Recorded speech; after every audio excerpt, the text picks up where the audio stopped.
I'd like to report to the media and to the public that we do have a suspect in custody at this time. It is a gentleman who went to the Jasper area and made contact with law enforcement up there, and he's indicated that he was involved in the incident yesterday. He is on his way back to Tuscaloosa. We have not filed charges against him, and at this time we will not be releasing his name or photograph. When we do file charges against him, we will provide more additional information to you all.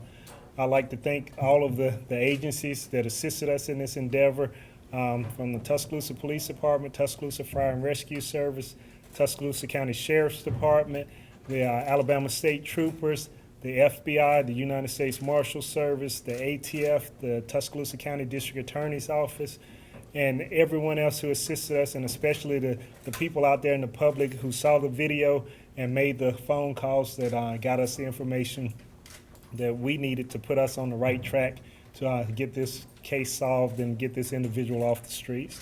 And from there, I'll take any questions that you have. Chief, other than his admittance there in Jasper, what makes you so sure that this may be the person responsible for those overnight shootings? Well, our investigation is continuing, and we are doing some things to follow up on findings that we're coming across, and we feel certain that we will be able to connect the dots with this individual and the incidents from last night. Do you know why he turned himself in?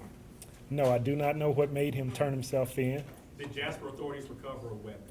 As far as I know, they have not recovered a weapon. Can you talk about the connection to Northport anymore?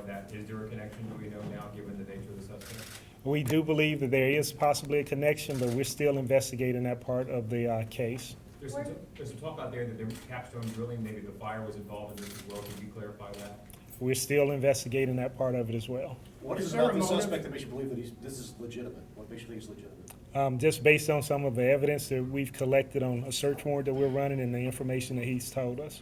Was he in possession of the weapon that was used? We do not know that. Has he given a motive? No. Chief, you said he made contact with the police. Can you describe how that happened? He went to a business in Jasper and told the individuals at that business who he was and that he was sought here in connection with the shooting, and they called the Jasper Police Department. Chief, is he from there? Do you know why he wound up in Jasper? No, I do not know if he's from there or not. Could this be something between rival bike gangs? We do not know at this time. That's a lead that we're following up on. Any further details on whether that's connected with Northport? One at a time. I'm sorry. Does his identity, which you're not releasing, I understand, but does it match up with some of the information you had already developed before you walked into that FedEx? Yes. Any other connections between this incident and the one up in Northport? We're looking at that right now. We're trying to connect the dots on that during the investigation. Did he walk into a FedEx store? Is that where he walked into? It was a business up there. I don't know if it was FedEx or UPS, but it was a similar type parcel business. It wasn't a convenience store, though. As far as we know, no. Do you know anything about the timeline from when he fled to when he got to Jasper and turned himself in? No. All right, Chief, thank you all. One last question. I'm sorry. Prior to this news conference, the last news conference, you guys said that you had no idea who this individual was. So apparently you did have some leads as to who the person might be, given that you've tied this person to the person that is being brought from Jasper. Is that correct? Yes, during the last interview, I indicated to you all that we were following up on leads that were coming in on Crime Stoppers, and he was one of the leads that came in on Crime Stoppers. Chief, has there been any change in the condition of any of the victims? None that I'm aware of. I have not heard back from the hospital. So All right, I'm sorry. This was a lead that someone gave you that he might be heading to Jasper, someone had seen him up there? No, the lead was that he was involved in the incident, and we were following up on that lead.